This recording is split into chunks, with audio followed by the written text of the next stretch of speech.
இப்போது நான் சொல்லக்கூடிய இந்த கதை, இந்த சிறுகதை ஒரு மொழிபெயர்ப்பு கதை. மலையாளத்தில் எழுதப்பட்ட சிறுகதை. பால் சக்ரியா அவர்கள் எழுதிய ஒரு சிறுகதையை பவா செல்லத்துறை, நீங்கள் கேள்விப்பட்டிருப்பீங்க, அவர் மொழிபெயர்க்கிறார். இந்த கதையினுடைய பெயர் தேன். யாராவது இந்த கதையை கேள்விப்பட்டிருக்கீங்களா? அங்கே பாருங்கள், சிறப்பு. மறுபடியும் எல்லாருக்காக ஒரு தடவை சொல்லிக்கலாமா உங்களுடைய அனுமதியோடு? இந்த தேன் சிறுகதை எப்படி தொடங்குது அப்படின்னா, ஒரு கரடி. இன்றைக்கி நம்ம தமிழ் படங்களில் கூட டெட்டின்னு ஒரு படம் வருது. பிள்ளைகளுக்கு, பெண் பிள்ளைகளுக்கெல்லாம் ரொம்ப ஆசையான ஒரு பொம்மை எது அப்படின்னு கேட்டால் டெட்டி பேர். அப்படியே அது ரொம்ப அழகாக இருக்கும், அடக்கமாக இருக்கும், பக்கத்தில் உட்காந்துருக்கும், அந்த மாதிரி நிறைய. இப்போ இந்த கரடி என்ன பண்ணுதான், அதனுடைய அழகெல்லாம் அப்படியே அந்த கதையில் சொல்லிக்கிட்டே வராங்க.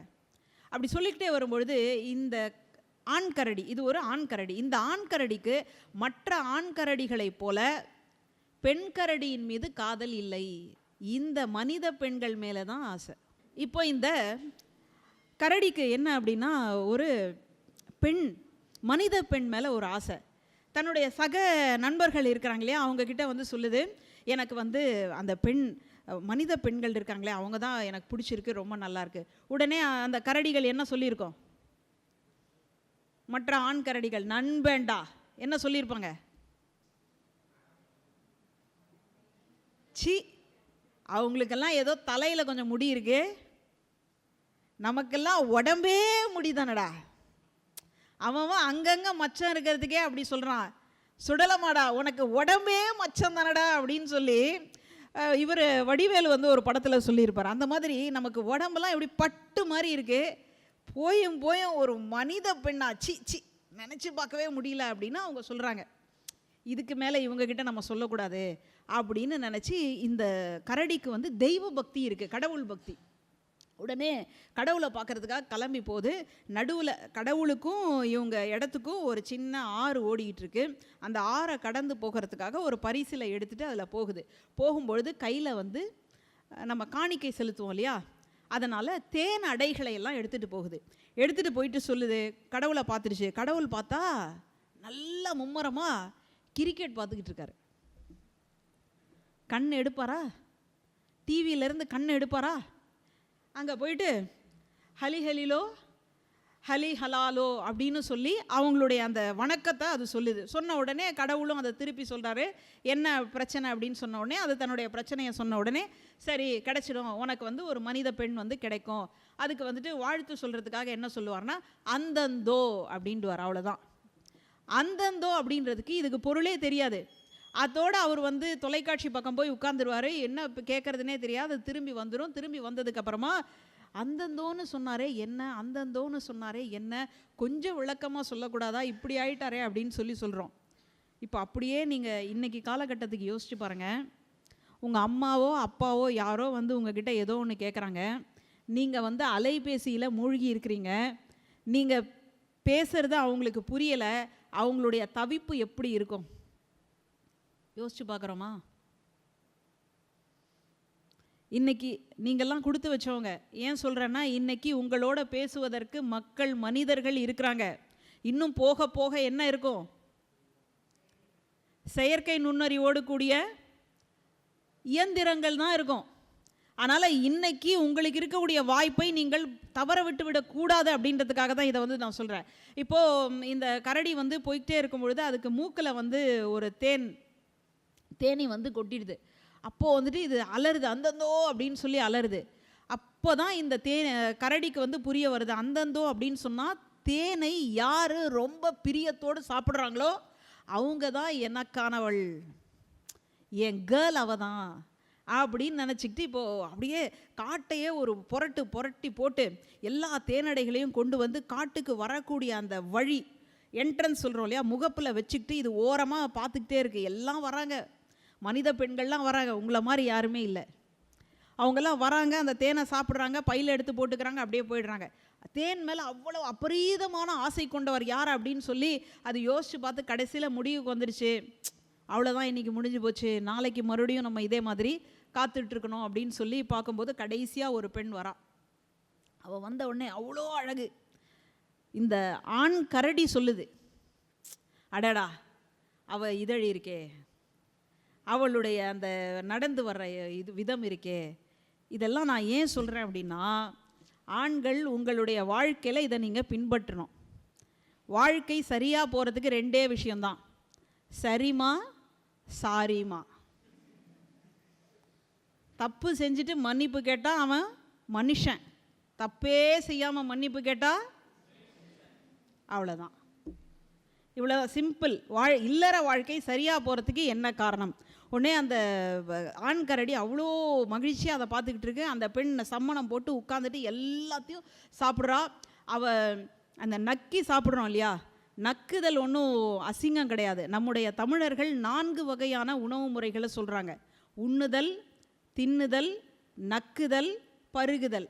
நம்ம இன்னைக்கு நாகரிகம்னு சொல்லி பாயாசத்தை டம்ளரில் ஊற்றுன்னு குவளையில் எடுத்து குடிக்கிறோம். அந்த வாழை இலையில் போட்டு இப்படி வழித்து, சரியா? அதனால் இது அந்த பெண் அதை சாப்பிட்றத கூட அவ்வளோ ஆசையோடு பார்த்துட்டு அவள் கடைசியாக புறப்படுற நேரத்தில் அப்படியே வருது. வந்து அந்த பெண்கிட்ட வந்து சொல்லுது. என்ன சொல்லியிருக்கோம்? 1 4 3 அப்படின்னு சொன்னோடனே அந்த பெண்ணுக்கு ஆச்சரியம். என்னடா இது, நான் யார் நீ யார் அப்படின்னு சொன்னோடனே அது எல்லாத்தையும் சொல்லுது. சரி பரவாயில்ல, நான் உன்னை எங்கள் வீட்டுக்கு கூட்டிகிட்டு போகிறேன், வரும் வழியில் எங்கேயுமே நீ பேசவே கூடாது. சரின்னு அப்படியே போகிறாங்க. இந்த பெண்ணுக்கு ஏற்கனவே பூனை, நாய், குரங்கு இது மேலெல்லாம் ரொம்ப ஆசை. அதை வீட்டிலே வச்சு வளர்த்துக்கிட்டு இருக்கிறா. இப்போ அடுத்ததாக கரடி வருது போல இருக்குன்னு நினச்சி ஊரில் எல்லாரும் ஒன்றும் சொல்லாமல் அப்படியே போயிட்டே இருக்குது. வீட்டில் போன உடனே அவங்க அப்பா அம்மா கிட்ட சொல்கிறா. சொன்ன உடனே இந்த கான் கரடி பண்ண வேலை பாருங்கள், ஆண்கள் நல்லா கவனிச்சுக்கோங்க. நேரடியாக அப்படியே காலில் விழுந்துருச்சான். காலில் விழுந்த உடனே அவங்க அப்பாவுக்கும் அம்மாவுக்கும் புல்லரிச்சு வச்சா. ஐயோ, இப்படி ஒரு நல்ல மாப்பிள்ளையை எங்கடா போய் தேட முடியும் அப்படின்னு நினச்சி பண்ணிக்கோ. ஆனால் ஒரே ஒரு நிபந்தனை என்ன, கல்யாணத்துக்கு அப்புறமா இந்த வீட்டில் இருக்கக்கூடாது. ஏன்னா எல்லாரும் வந்து இதை ஒரு காட்சி பொருளாக மாற்றிடுவாங்க. இல்லைம்மா, எனக்கும் இங்கே இருக்கிறதுக்கு விருப்பம் இல்லை அப்படின்னு சொல்லிட்டு அவங்க 2 பேரும் போவாங்க. போகும்பொழுது 7 பூனை, 9 நாய், 1 குரங்கு எல்லாம் சேர்ந்து போகிறாங்க. போயிட்டு 1 வருஷம் கழித்து திரும்பி வராங்க. திரும்பி வரும்பொழுது எல்லாருக்கும் ஆவல் என்னவா இருக்கும்? கல்யாணம் ஆன உடனே கேட்குற கேள்வி,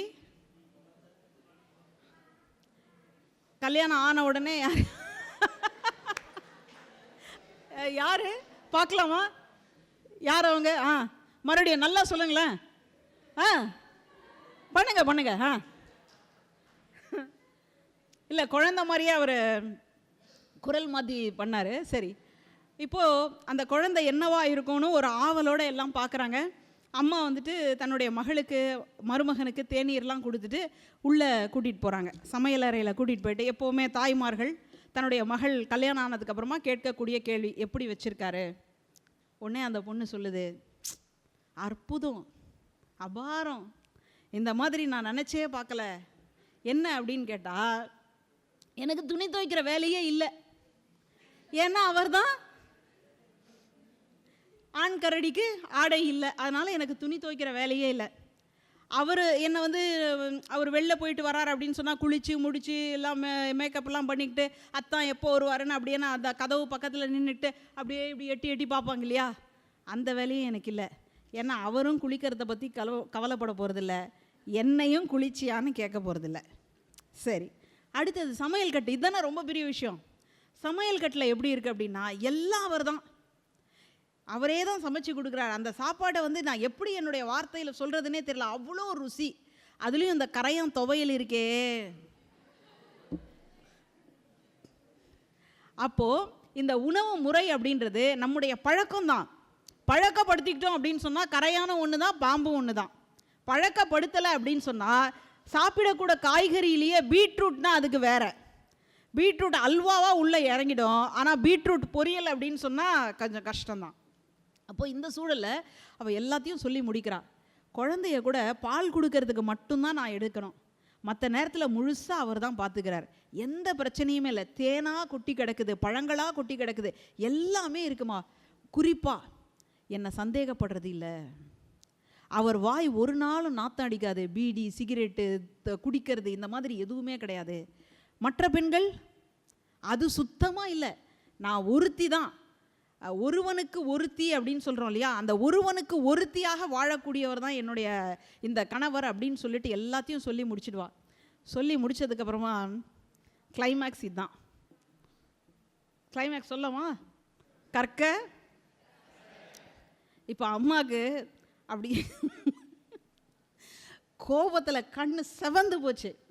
சமையல் கட்டிலேருந்து வெளியில் வந்து பார்க்குறான். பார்த்தா அவங்களோட புருஷன், அதான் அப்பா, அந்த நாற்காலியில் உட்காந்துட்டு இப்படி இருக்காரு. அவரை பார்த்த உடனே, நான் ஒன்று கேட்குறேன் மகள்கிட்ட, எங்கேயாவது தேனடையை வச்சு ஒரு ஆண் கரடி காத்துட்டு இருந்தா நீ என்கிட்ட வந்து சொல்லு. கல்யாணம் பண்ணி ஒரு குழந்தைய பெற்று அது வளர்ந்து அதுக்கு கல்யாணம் ஆகி அதுக்கு குழந்தை பெற்றதுக்கு அப்புறமா உன்னுடைய கல்யாண வாழ்க்கை எப்படி இருக்குது அப்படின்னா முடிஞ்சு போச்சா? அப்போ பாருங்க, ஒரு ஆண் கரடி ஒரு பெண், மனித பெண்ணை வந்து விரும்புகின்றாள். எங்கேயாவது நடக்குமா? மனித உரிமையாளர்கள்லாம் என்ன பண்ணியிருப்பாங்க? ரெட் கிராஸ் சொசைட்டி என்ன பண்ணியிருக்கோம்? அப்போது ஒரு எழுத்தாளனுக்கு இது தெரியாதா? என்னடா, ஒரு மனுஷனையும் ஒரு விலங்கையும் நம்ம கல்யாணம் பண்ணி வச்சு அதுக்கு குழந்தை பிறந்து அந்த குழந்தை மனித குழந்தையாவே இருக்குது அப்படின்னு ஒரு கதை எழுதுகிறோமே, சமுதாயத்தில் என்ன மாதிரியான ஒரு தாக்கத்தை ஏற்படுத்தும் அப்படின்றது எழுத்தாளனுக்கு தெரியாதா? அப்படின்னா அப்போ எல்லாருமே இன்றைக்கி வந்துட்டு ஜென்சிக்கெல்லாம் பெண்களே கிடைக்க மாட்டேன்றாங்களாம், பாவம். அதுலேயும் நம்மளெல்லாம் பார்த்து ரொம்ப பொறாமையோடு சொல்கிறாங்க, உங்களுக்கெல்லாம் கல்யாணம் ஆயிடுச்சு, என்ன கேடு, எங்களுக்கு இன்னும் ஒரு கல்யாணம் கூட நடக்கலையே அப்படின்னு சொல்லி அவங்க வருத்தப்படுறத நம்மளால் புரிஞ்சிக்க முடியுது. அப்போது இந்த சூழலில் விலங்குகளை கல்யாணம் பண்ணிக்கலாமோ அப்படின்ற ஒரு எண்ணத்தை இந்த கதை கொடுக்கிறதா? கொடுக்குமா? பெண்களுக்கு வரதட்சணை கொடுக்க முடியலங்க. 300 சவரன் போட்டு கல்யாணம் பண்ணி வச்சாலும் கூட இன்னும் 500 சவரன் கிடைக்கலையே அப்படின்றதுக்காக அந்த பெண்ணை கொடுமைப்படுத்தி கடைசியில் அவள் வந்து தற்கொலை முயற்சிக்கு தூண்டி அவள் செத்தே போயிட்டாள். கோயம்புத்தூர், ஈரோடு இதிலெல்லாம் நம்ம பார்க்குறோம். அப்படின்னா அப்போ பெண்கள் வந்துட்டு வேறு ஏதாவது விலங்குகளை கல்யாணம் பண்ணிக்கலாமா? இந்த சூழல்ல இருந்து தான் இந்த கதையை நம்ம பார்க்குறோம். அதுக்குள்ளே தான் ஒரு உத்தியை ஆசிரியர் பயன்படுத்தி இருக்கின்றார். அந்த உத்தி என்ன? இன்னைக்கு வரைக்கும் இந்த பூமி தொடங்கிய காலத்திலேருந்து எந்தெந்த விலங்குகள் எப்படி வந்ததோ அப்படி தான் இருக்குது. ஆனால் நம்மால் இருக்கான் பாருங்க, அவன் ஒருத்தன் மட்டும்தான். அவன் வீடை கட்டுறான், மாளிகையை கட்டுறான், இதை பண்ணுறான், இரவை வந்து பகலாக்குறான், பகலை இரவாக்குறான். இந்த மாதிரி எல்லா அரிஷாட்டியத்தை செய்தது யார் அப்படின்னு பார்த்தீங்கன்னா அது மாற்றமா முன்னேற்றமா அதெல்லாம் ஒரு பக்கம். ஆனால் இயற்கையை தாண்டி வந்திருக்கக்கூடிய ஒரே உயிரினம் மனிதன்தான். இப்போ இந்த இடத்துல இப்படியான ஒரு சூழல் இருக்குது. பெண்களை வந்து கல்யாணத்துக்கு அப்புறமா சந்தேகப்படுறது, குடிச்சிட்டு வந்து அடிக்கிறது, இன்னும் வரதட்சணை வேணும்னு கொடுமைப்படுத்துறது, இந்த ஒரு சூழல் இருக்கு இல்லையா, இதைத்தான் எழுத்தாளர் சொல்ல வராரு. சரிதானே? இல்லை தப்பாக சொல்கிறேண்ணா? இதைத்தான் எழுத்தாளர் சொல்ல வரார். அதனால தான் அவங்க அம்மா கடைசியாக என்ன சொல்கிறாங்க அப்படின்னா, இந்த மாதிரி ஒரு கரடி இருந்தால் என்கிட்ட வந்து சொல்லு. வாழ்க்கையே முடிஞ்சு போச்சு இல்லையா? இதை விட ஒரு ஆண்மகனை வந்து வேற எதாலையுமே அடிக்கவே முடியாது. ஆனால் அந்த ஆண்மகன் அப்படி தான் நடந்துக்கிட்டு இருந்திருக்கான். இப்போ இந்த சூழலில் இதை அப்படியே ஒரு மனிதர்களாக அவர் வச்சு செஞ்சுருந்தார் வச்சுக்கோங்களேன். இப்போ ஆண் கரடிக்கு பதிலாக மனுஷனே இருக்கிறான், அவனே ஒரு நல்லவனாக வந்து மாட்டியிருக்கிறான்னு வச்சுக்கோங்களேன். 10ஓட 1 11, அத்தோட 1 இதுவும் 1ன்னு போயிருக்கும். ஆனால் அந்த இடத்துல மனிதனுக்கு பதிலாக கரடியை கொண்டு வந்து வைக்கிறார் இல்லையா, இது ஒரு சிறுகதையின் உத்தி. இந்த சிறுகதையை வந்துட்டு நீங்கள் மனுஷனை வச்சு பாருங்களேன், எந்த மாற்றமும் இருக்காது, எந்த வித்தியாசமும் இருக்காது. இதை மறுபடியும் நம்ம போய் படிக்கணுமா அப்படின்னு கூட நமக்கு தோணாது. இதை இன்னொரு அரங்கத்தில் வந்து சொல்ல வேண்டிய கதையா அப்படின்னு கூட நம்மளால் யோசித்து பார்க்க முடியாது. அதைத்தான் எழுத்தாளர் கட்டுடைக்கிறார். அப்போது எழுத்தாளர் சொல்லக்கூடிய தன்மையில் இதுதான் பிரச்சனை. ஆனால் அந்த பிரச்சனையை எப்படி சொல்கிறேன்? மகாராஜ் படம் பார்த்துருக்கீங்களா? மகாராஜ் இந்தியில் ஏதோ வந்து அதை தமிழில் மொழிபெயர்த்தாங்க. மகாராஜன் பார்த்தீங்களா?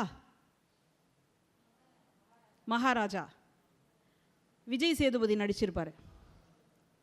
மகராஜ் படத்தில் ஒரு சாமியாரை நம்பி போகக்கூடிய பெண்கள், அந்த சாமியார் எப்படி பயன்படுத்தினாலும் ஐயோ சாமியார் கை போட்டுடுச்சே, வா பெரும் புண்ணியண்டா அப்படின்னு பேசக்கூடிய ஒரு கதையில் கடைசியாக வேறு மாதிரியான ஒரு மாற்றம் வரும்னு வச்சுக்கோங்களேன். மகாராஜா அப்படின்ற ஒரு படத்தில் பெண்களுக்கு எதிரான ஒரு பாலியல் வன்கொடுமை. அந்த பாலியல் வன்கொடுமையில் அதை கொண்டு போகும்பொழுது கடைசியாக முடிச்சிருப்பாங்க இல்லையா, அந்த இடம்தான் வித்தியாசமே. என்ன நடக்கும், சாதாரணமாக இன்றைக்கி கூட ஏதாவது ஒரு அந்த காணொலியை வந்து நம்மளை பார்க்க வைக்கணும் அப்படின்னு சொன்னால் அதுக்குள்ளே ஒரு தலைப்பு கொடுத்துருப்பாங்க. என்னென்னா, அப்பாவும் மகளும். உள்ளே என்ன இருக்குன்றது நமக்கு தெரியாது.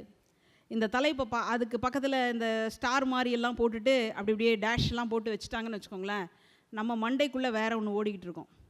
ஒருவேளை அதுவாக தான் இருக்குமோ அப்படின்னு நினச்சி உள்ளே போவோம். சரியா? அப்போது ஒரு இந்த சமுதாயத்திற்கு எதிரான ஒரு கருத்து, இது வந்து இயல்புக்கு மாறானது அப்படின்னு சொல்லக்கூடியதாக, அதை போல் மருமகனும் மாமியாரும் போடுறாங்கள, ரொம்ப மலினமான ஒரு தலைப்பு, கேவலமாக இருக்குது. ஆனால் இதை பார்க்குறதுக்கு தான் அவ்வளோ பேர் கூடுறானா. அதனோட வியூஸ் பார்த்தீங்கன்னா, பார்வை எத்தனை இருக்குது அப்படின்னு பார்த்தீங்கன்னா, ஆயிரக்கணக்கில், சில நேரங்களில் லட்சக்கணக்கிலே ஓடிட்டுருக்கு. இப்போ இதை இந்த படத்தில் வந்து வச்சுருப்பான். உண்மை தானே? படம் பார்த்துருக்கீங்க தானே? அதில் விஜய் சேதுபதியை பழிவாங்கணும்னு நினைக்கக்கூடிய அந்த வில்லன் அவளுடைய மகளுக்கு பாலியல் அத்துமீறல் பண்ணால், அவளை வந்து பாலியல் வன்கொடுமை பண்ணால் அது அப்பாவுக்கு வந்து வலிக்கும் அப்படின்னு ரொம்ப வருஷமாக ஒரு கட்டமைப்பு வச்சுருக்காங்க இல்லையா, அந்த கட்டமைப்பை தான் பயன்படுத்துகிறாங்க. கடைசியாக அந்த மகள் யாருடைய மகள்? விஜய் சேதுபதியினுடைய மகள் அல்ல. யார் பாலியல் வன்கொடுமை பண்ணானோ அவனுடைய மகள் தான். இதுதான், இந்த இடம் தான் திருப்பம். இந்த இடத்த நீங்கள் பல வருஷத்துக்கு முன்னாடி யோசித்து பார்த்துருப்பீங்களா? ஐயோ, சமுதாயத்தினுடைய இதுவே போயிடுச்சு, அபிஷ்டு இப்படியெல்லாம் பண்ணப்படாது அப்படின்னு தானே வந்திருக்கோம். அப்படியே வானம் இடிஞ்சு போக போது, பூமி பிளக்க போகுது, இந்த மாதிரிலாம் வச்சா எப்படிரா அப்படின்னு சொல்லி கேட்பாங்க இல்லையா. அந்த இடத்துல இருந்து ஒரு மாற்றத்தை செய்கிறாங்க இல்லையா, அதைத்தான் நம்ம உத்தின்றோம். இது ஒரு உத்தி. ஏற்கனவே தொடங்கும் போதே ஒரு உத்தி சொல்லியிருந்தேன். அது என்ன அப்படின்னா, ஞாபகம் இருக்கா? தலைப்பு கற்க கற்க. சரி, இப்போது தலைப்பு வச்சு நம்ம ஒரு கதைக்குள்ளே படிப்போமா? அதை நம்மளால் உறுதியாக சொல்ல முடியுமா? ஒரு தலைப்பை பார்த்த உடனே இந்த கதையை படிக்கலாமா வேணாமான்னு யோசிப்போமா, யோசிக்க மாட்டோமா? அந்த மாதிரி ஏதாவது ஒரு தலைப்பு எனக்கு உதாரணத்துக்கு சொல்ல முடியுமா? கொக்கரக்கோ.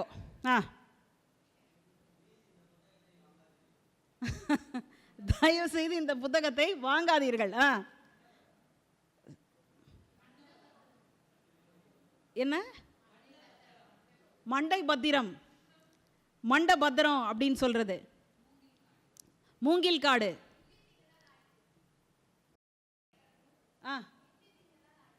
இட்லி திங்க தான் லாய்க்கு. நம்ம எதிர சொல்லுங்க. பாடையில் ஒரு நாள்.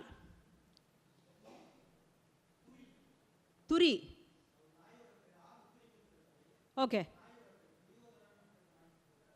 துரி. ஓ, துரியோதனன் துரி. கவிதை மயில்கள். காலதாமதமாக வந்து கொண்டிருக்கிறேன். கொஞ்சம் ரகசியம். ரகசியம். ரகசியம்னா ஒரு மனசுக்குள்ள ஒரு பரவசம் வரும் பாருங்க. மயிர் தான் பிரச்சனையா? மயிர் என்பது இலக்கிய சொல். மயிர் நீப்பின் வாழா கவரி மா அன்னார் உயிர் நீப்பர் மானம் வரின். எப்படி ஒரு இலக்கிய சொற்களை வந்து நம்ம தவறாக, தரம் தாழ்ந்த சொற்களாக பயன்படுத்துகிறோம்.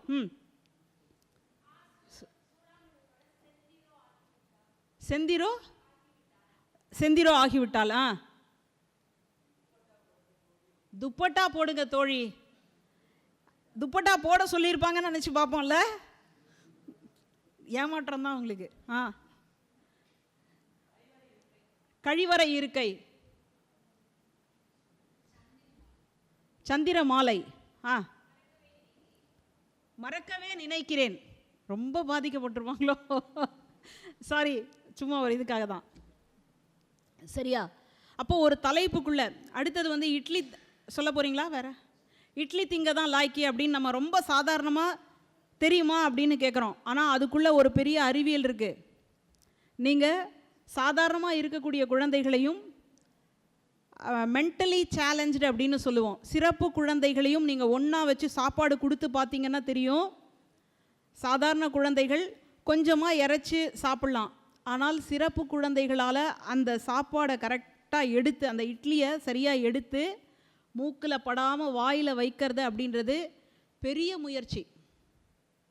அதனால் உங்கள் அக்கம் பக்கத்தில் வீடுகளில் குழந்தைகள் நடக்கிறதுக்கு காலதாமதம் ஆகுது, பேசும் பொழுது ஒரு சரியான தெளிவு இல்லை அப்படின்னா அதோட காதெல்லாம் சரியாக இருக்கா அப்படின்னு நீங்கள் பார்த்து கொஞ்சம் வழி நடத்தணும். அதுக்காக அதனால் சாப்பிட தெரியுமா அப்படின்னு ரொம்ப சாதாரணமாக கேட்குறோம். அதுக்குள்ளே அவ்வளோ பெரிய வளர்ச்சி இருக்குது, மைல் ஸ்டோன் அப்படின்றோம் நம்ம. சரி, இப்போது இவ்வளோ தலைப்புகள், ஒரு தலைப்புக்குள்ளேயும் நம்ம உள்ளே கொண்டு சேர்க்கறது அப்படின்றது ஒரு மிகப்பெரிய உத்தி. அதனால் தலைப்பு கொடுக்கறத ரொம்ப ஜாக்கிரதையாக கொடுப்பாங்க. இதை கொடுத்தா இந்த கவிதை தொகுப்பை வாங்குவாங்களா, இந்த கட்டுரை நூலை வாசிப்பாங்களா, இந்த கட்டுரை நூலுக்கு இன்னும் கூட நம்ம மெருகேற்றணும் அப்படின்னு சொன்னால் தலைப்புக்குள்ளே கவனம் செலுத்தணும் அப்படின்னு சொல்லுவோம். இப்போது அம்பையினுடைய ஒரு கதையை சொல்ல போகிறேன். அதில் வீட்டின் மூலையில் ஒரு சமையலறை, சமீபத்தில் ஒரு படம் வந்தது. அதை பார்த்துட்டு பயங்கரமாக ஆத்திரமாக இருந்தது. ஆண்கள் யாரும் கோச்சிக்கக்கூடாது. ஆண்களையெல்லாம் பார்க்கும்போது ஓங்கி ஒரு அறை விடலாமா அப்படின்லாம் இருந்தது. என்ன காரணம் அப்படின்னு பார்த்தீங்கன்னா, அந்த கிரேட் இண்டியன் கிச்சனில் வரக்கூடிய கதை அம்சம்தான். அதில் கூட அந்த பெண் முதல் கல்யாணத்தை முடிச்சுட்டு வேண்டாம் அப்படின்னு நினச்சிட்டு வீட்டுக்கு வரும்பொழுது அவங்க அண்ணன் தண்ணி மொண்டு கொடுக்குறேன் அப்படின்னு சொல்லும்போது வேணாம் நான் போகிறேன் அப்படின்னு அவங்க அம்மா சொல்லும்போது அவளுக்கு ஒரு தார்மீகமாக ஒரு கோபம் வரும் இல்லையா, ஏன் அவன்லாம் செய்யக்கூடாதா அப்படின்னு சொல்லிட்டு ஒரு பாதிக்கப்படுகின்ற சூழலில் தான் அந்த பாதிப்பையே புரிந்து கொள்கிறோம். அது இல்லை, அப்படி இல்லாமல் கூட உங்களால் புரிஞ்சிக்க வைக்க முடியும் அப்படின்னா அதை செய்யக்கூடியது தான் இலக்கியங்கள். இன்றைக்கி ஏன் நம்ம இங்கே சேர்ந்துருக்கோம்? எல்லாம் தமிழ்நாட்டில் ஒரு திசையில் இருக்கிறோம். இன்றைக்கெல்லாம் பாருங்கள், ஞாயிற்றுக்கிழமையில் காலையிலேயே மட்டனை எடுத்தோமா இல்லை சிக்கனை எடுத்தோமா, நல்லா இட்லியை ஊற்றினோமா, அதை அப்படியே புஃப்னு நல்லா அதை வழித்து அப்படியே மத்தியானம் ரத்த பொரியல். ஒரு ஞாயிற்றுக்கிழமையே இப்படி வீணாக்கிட்டாங்களே, வேஸ்ட் பண்ணிட்டாங்களே. அப்போது ஏன் நம்ம இங்கே சேர்ந்துருக்கிறோம் அப்படின்றது ரொம்ப மிக முக்கியமான ஒரு கேள்வி இருக்கு இல்லையா. நம்ம ஒவ்வொருத்தரும் ஒவ்வொரு இடத்துலேருந்து வந்திருக்கோம். நம்ம ஒவ்வொருத்தருக்கும் ஒவ்வொரு விதமான பழக்க வழக்கம் இருக்கும், ஒவ்வொரு விதமான ஹாபீஸ் இருக்கும், பிடித்தமான வேலைகள்னு இருக்கும். ஆனால் இங்கே எல்லாரும் ஒன்றா கூடியிருக்கிறோம் பாருங்கள். என்ன காரணம்?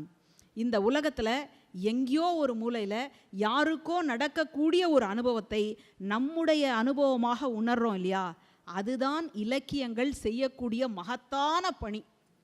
அப்படி இல்லை அப்படின்னா நாயும் ஒரே இடத்துல வாழ்ந்துக்கிட்டு இருக்கு, நம்மளும் ஒரே இடத்துல வாழ்ந்துட்டுருக்கோம், குதிரைகளும் ஒரே இடத்துல வாழ்ந்துக்கிட்டு இருக்கு, அவ்வளோதான். அப்போ மற்றவர்களுடைய துன்பத்தை பார்த்து பொறுக்க முடியாமல் இருக்கக்கூடிய ஒரு தன்மையை நமக்கு எது கொடுக்குது? எது நம்முடைய குரலை உயர்த்த வைக்கிறது? எது நம்முடைய சக மனிதன் துயரப்படும் பொழுது அவனுக்காக உதவணும்னு சேர்க்குதுன்னா அது நிச்சயமாக இலக்கியங்கள் தான். அப்படின்னா அந்த இலக்கியம் எப்படி எழுதணும்? இப்போ நான் ஏற்கனவே சொன்னேன், கலைமகள் இதழில் படைப்பிலக்கியம் அப்படின்னு எழுதியிருந்தேன். அதில் இந்த படைப்பிலக்கியம் பற்றி சொல்லும் பொழுது ஒரு புத்திசாலிகள் சொல்லக்கூடிய தன்மை என்ன அப்படின்னா, பெண்கள்லாம் தாராளமாக எழுத வரலாமே, பெண்களை யார் எழுத வரக்கூடாதுன்னு சொன்னது? பெண்கள் எழுதட்டுமே, அவங்களுடைய நிலையிலிருந்து அவங்க எழுதட்டுமேன்னு. இதே பெண்கள் தங்களுடைய உடல் பிரச்சனைகளை, தங்களுடைய உடல் உறுப்புகளை வச்சு ஒரு கவிதை தொகுப்பு வெளியிட்டாங்க. அந்த கவிதை தொகுப்பு வெளிவந்ததற்காக அந்த கவிஞர் எத்தனை பெரிய விமர்சனத்தை சந்திச்சாங்க. அந்த கவிதை தொகுப்பினுடைய பெயர் முலைகள். முலைகள் அப்படின்ற ஒரு கவிதை தொகுப்புக்கு பெயர் வைத்ததனால் அந்த கவிஞர் மிகப்பெரிய ஒரு விமர்சனத்தை சந்திச்சிருக்காங்கன்னு பார்க்குறோம். அப்போது பெண்கள் தான் எழுத வரலாமேன்னு சொல்லிட்டாங்களே, அப்புறம் ஏன் இந்த விமர்சனம் அப்படின்னு கேட்டால், பெண்கள் இப்போ நான் சொன்னேன் இல்லையா, நீங்களும் அந்த ஒப்பந்தத்தை மீறிடக்கூடாது, நானும் மீறிட மாட்டேன். அந்த வரி இருக்கு இல்லையா, அந்த வரியை மீறி அவங்களும் எழுதிடக்கூடாது. அப்படி எழுதுனா அந்த வரி எடுத்துக்கொள்ளப்பட மாட்டாது. இவெல்லாம் பொம்பளையா? இவெல்லாம் குடும்பத்துக்கானவளா? அது என்னமோ குடும்பம்னு என்னமோ ஒன்று வச்சுருக்காங்க. அது என்ன அப்படின்னு இன்னைக்கு வரைக்கும் நமக்கு புரியல. அப்போது நம்ம குடும்பத்திற்கு எதிரானவரான்னு கேட்டால் இல்லை. அந்த குடும்பத்துக்குள்ள சமத்துவம் இருக்கா அப்படின்றதான் அவனுடைய கேள்வி. அப்போ பெண்கள் எழுத வரும் பொழுது என்ன எழுதலாம் அப்படின்னா, இதுக்கு முன்னாடி இருக்கக்கூடியதை காலையில் எழுந்த உடனே தாலி எடுத்து கண்ணில் ஊற்றிக்கிறது, இந்த சகஸ்ரநாமத்தை போடுறது, விளக்கேற்றி இந்த இதில் வைக்கிறது வாசலில்.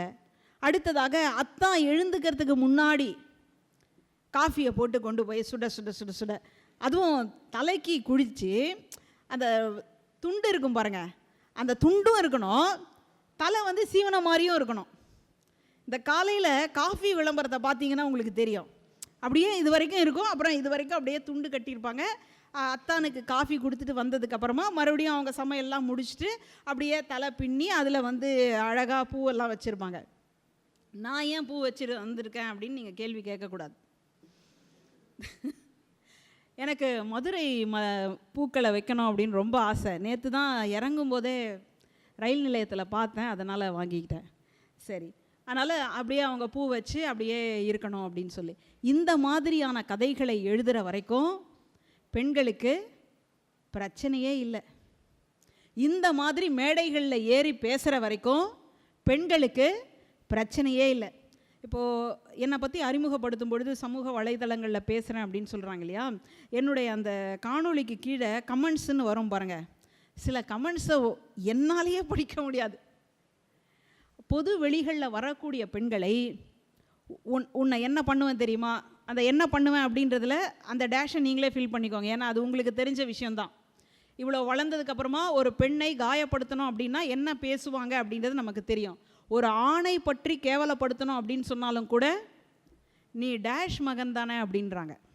அப்போது பெண்களில் தான் கேவலப்படுத்துறதுக்கு இந்த சமுதாயம் தயாராக இருக்குது அப்படின்றத நம்ம பார்க்குறோம். சரி, இப்போ இந்த சூழலில் அம்பை ஒரு கதை எழுதுகிறாங்க. அந்த கதை வீட்டின் மூலையில் ஒரு சமையலறை. ஏற்கனவே நீங்கள் கிரேட் இந்தியன் கிச்சனை பார்த்துட்டீங்க. அதே மாதிரி தான் அங்கேயும் சிங்க் இருக்கும். சமையல் அறைக்குள்ளே பாத்திரம் வளர்க்குறதுக்குன்னு ஒரு சின்ன இது இருக்கும் இல்லையா, அந்த கழிப்பறை, அதாவது கழுவக்கூடிய ஒரு இடம் மாதிரி. அதில் தண்ணி சொட்டிக்கிட்டே இருக்குது. அதை சரி செய்யவே இல்லை. கிரேட் இந்தியன் கிச்சனில் வரும் பாருங்கள், அதே மாதிரி அதை சரி செய்யாமையே இருக்குது. அதனால் அந்த வீட்டுக்கு கல்யாணமாய் வரக்கூடிய மருமகள்களுக்கு ஒரு வளையலும் பரிசு, ஒரு களிம்பும் பரிசு. களிம்புன்னா அந்த க்ரீம், சொல்லுங்கள், சாரி கேட்கல, ஆயின்மெண்ட் அந்த களிம்பை கொடுத்துருவாங்க. சரி, ரொம்ப நன்றி நன்றி. அதனால் அப்படி தான் அது போய்கிட்டே இருக்குது. இப்போ கடைசியாக நம்ம கிளைமேக்ஸுக்கு போயிடலாம். கிளைமேக்ஸில் போகும்பொழுது அங்கே அந்த மாமியார் இருக்காங்க இல்லையா, மாமியாருக்கு உடல் நலம் இன்மை, அவங்களுக்கு மேல் மூச்சு இறைக்குது. கிட்டத்தட்ட நம்ம இன்றைக்கி பிபி ரத்த அழுத்தம்னு சொல்கிறோம் இல்லையா, அந்த மாதிரி அவங்களுக்கு மேல் மூச்சு இறைக்குது. குண்டாக வேறு இருக்காங்க. அவங்களுக்கு சமையல், உணவு கொடுக்கறது, அவங்க வீட்டில் பார்த்துக்கிறது, இதை தவிர வேறு ஒன்றுமே கிடையாது. கல்யாணம் ஆகி வரும்பொழுது அவங்க அம்மா ஒரு மிகப்பெரிய அறிவுரையை கொடுத்துருக்காங்க. உலகத்தில் எல்லா அம்மாக்களுக்கும் கொடுக்கக்கூடிய ஒரு அறிவுரை என்னன்னா, சமையல் கட்டை மட்டும் விட்டுறாத. இது எங்கேயாவது நடக்குவாங்க? சமையல் கட்டை மட்டும் விட்டுறாத. தந்தை பெரியார் தான் சொல்கிறாரு, பெண்கள் கையில் இருக்கக்கூடிய கரண்டியை பிடுங்கி கொண்டு, கரண்டியை எடுத்துருங்கன்னு கூட சொல்லலை, பிடுங்கி கொண்டு, ஏன்னா அவங்க கொடுக்கவே மாட்டாங்க, அதை பிடுங்கிட்டு அவங்க கைகளுக்குள்ளே என்ன கொடுக்கணும், புத்தகங்களை கொண்டு சேர்த்துருங்கன்னு. ஆனால் இவங்க அம்மா என்ன சொல்கிறாங்க, சமையலறையை மட்டும் விட்டு கொடுத்துறாத, பெண்களுக்கான ஆதிக்கம் செலுத்தக்கூடிய இடமே சமையலறை தான். இன்றைக்கி கூட மாமியாருக்கும் மருமகளுக்கும் ஏன் பிரச்சனை, ஏன் சமையல் கட்டா அவள் எடுத்துகிட்டு போகிறா, எடுத்தா என்ன, அதுக்கப்புறம் அவள் சமைச்சான்னா அந்த சாப்பாடு வீட்டில் இருக்கிறவங்களுக்கு பிடிச்சிருச்சுன்னா நீயும் தான் சமைச்சிய. மனுஷன் வாயில் வைக்க முடிஞ்சுதா? அப்போ இத்தனை வருஷம் எப்படி சாப்பிட்ட? சரியா? இதுதான் பிரச்சனை. இன்னைக்கெல்லாம் பெண்கள் ரொம்ப புத்திசாலியாக இருக்கிறாங்க. பரவாயில்லம்மா, நீயே சமமா, உன்ன மாதிரி சமைக்கிறதுக்கு ஆளே இல்லைம்மா, உன்னோட வாயில் வச்சு அப்படியே கரையுதுமா அப்படின்னு சொல்லிட்டு அவங்க பாட்டுக்கு அந்த சமையல் கட்டிலேருந்து விடுதலை வாங்கிட்டு போய்கிட்டே இருக்கிறாங்க. ஆனால் இந்த கதைக்குள்ளே என்ன சொல்கிறாங்கன்னா, இப்படி தான் இருக்கணும். அதே நேரத்தில் அலங்காரத்தை விட்டு விடக்கூடாது. இப்போ நான் சொன்ன அந்த மாமியார் அப்படியே தலை சுற்றி கீழே விழுந்துட்டாங்க. கீழே விழுந்ததுக்கப்புறமா அவங்களுக்கு சிறுநீர் கூட வந்துருச்சு. அந்த அளவுக்கு மோசமான ஒரு சூழல். ஒரு மருத்துவர் வராரு, அவங்களுக்கு ஊசி போட்டு சரி பண்ணுறாங்க. கண் விழிச்சதுக்கப்புறமா அந்த அம்மா கேட்கக்கூடிய கேள்வி வந்து உடை மாற்றிக்கொள்ள வேண்டும். சரின்னு உடைகளை கொண்டு வந்து கொடுக்குறாங்க. பச்சை புடவை, பச்சை பாவாடை எல்லாமே கொடுத்துட்டு கடைசியாக அந்த அம்மா கேட்குது, பச்சை வளையல் எங்கே? எப்படி இருக்கும் பாருங்க. எழுந்து நிற்கவே முடியலையாம், ஒரு பழமொழி உண்டு. ஆனால் அந்த அம்மா என்ன கேட்குது, எனக்கு பச்சை வளையல் வேண்டும். ஏன்னா அவங்க அம்மா சொல்லி அமைச்சிருக்காங்க, சமையல் கட்டு அலங்காரம் இது ரெண்டுத்தையும் மட்டும் நீ விட்டுடவே கூடாது அப்படின்னு சொல்லி அமைச்சிருக்காங்க. இப்போ இந்த கதையினுடைய தலைப்பு என்ன? இப்போ இதுக்கும் இப்போ நம்ம பேசுறதுக்கும் சம்மந்தம் இருக்கா? சம்மந்தம் இருக்கா? தொடர்பு படுத்த முடியுதா? வீட்டின் மூலையில் ஒரு சமையலறை. இப்போது அந்த மாமியார் இந்த அளவுக்கு இருக்குது. எப்படி இதை வந்து கோர்வையாக கொண்டு வர்றது? இன்னும் கடைசியாக கிளைமேக்ஸ்க்கு போகிறேன். இப்போது அந்த மருமக வந்துட்டு காதலித்து கல்யாணம் பண்ணிட்டு வந்தவ. அவங்க மாமனாருக்கு அது சுத்தமாக பிடிக்காது. அதுலேயும் அந்த பெண் வந்து கொஞ்சம் நிறம் கம்மி, என்ன மாதிரி வச்சுக்கோங்களேன். ஏன் ஏன் ஏன் சரி, உடனே அந்த மாமனார் வந்து சொல்லுவார், சமையல் கட்டை பற்றி அந்த மருமக வந்து சொல்லும், ரொம்ப டிம் லைட்டு போட்டிருப்பாங்க. அடுத்தது இந்த சிங்க்கில் வந்து தண்ணி ஒழுகிட்டே இருக்குது. பெருசாக ஜன்னல்களும் இல்லை, அந்த ஜன்னலை ஒட்டி பார்த்தா துணி காஞ்சிட்ருக்கோம். இந்த மாதிரி இருக்கே, கொஞ்சம் இதை விஸ்தாரப்படுத்தி கட்டக்கூடாதா? இந்த சிங்க் வந்து ஒழுகுதே, இதை வந்து சரி பண்ணக்கூடாதான்னு. அப்போ வந்து மாமனார் ஒரு கடுமையான குரலில் சொல்லுவார், நீ என்ன இங்கேயேவா இருக்க போகிற? நீ வந்து வேறு ஊரில் தானே போய் இருக்க போகிற? இப்படி என்னுடைய மகனை கல்யாணம் பண்ணிக்கிட்டு வந்த கருப்பு மருமகளே அப்படின்வார். அப்போ எந்த அளவுக்கு அவர் மனசுக்குள்ளே அந்த நிறம் அப்படின்றது வந்து இருந்திருக்கும். ஏன் வந்து பெண்கள் இன்றைக்கெல்லாம் இவ்வளோ அழகு சாதனங்களை தேடி போகிறாங்க? இன்றைக்கி அந்த இடம் ஆண்களுக்கும் வந்தாச்சு. உண்மை தானே? கல்யாணத்துக்கு முன்னாடி ஃபேஷியல்ன்றாங்க, ப்ளீச்சிங்கிறாங்க, பெடிக்யூர்ன்றாங்க, மெனிக்யூர்ன்றாங்க, எல்லாமே வந்துருச்சு இல்லையா? நான் கூட கேட்டேன், என்னங்க எங்கள் தாத்தா, எங்கள் அப்பா, எங்கள் அண்ணன் எல்லாம் அழகாக இருந்திருக்காங்களோ, எங்கள் பையன்தான் அசிங்கமாக பிறந்துட்டானோ, அதுக்காக தான் இவ்வளோ பியூட்டி பார்லர் வந்திருக்கான்னு கேட்டால் இல்லை. இதுக்கு முன்னாடி கல்யாணமான பெண்கள் தன்னுடைய அத்தான் வருவார்னு காத்துட்டு இருந்தப்போ அத்தான் வந்து என்ன சொல்லுவார்னா, எங்கள் ஆஃபீஸில் ஒரு டைப்பிஸ்ட் வரான்னு சொன்னனே, ஆமாம், அவள் ஒரு டைப்பாக இருக்கா தெரியுமா? முடிஞ்சு போச்சா?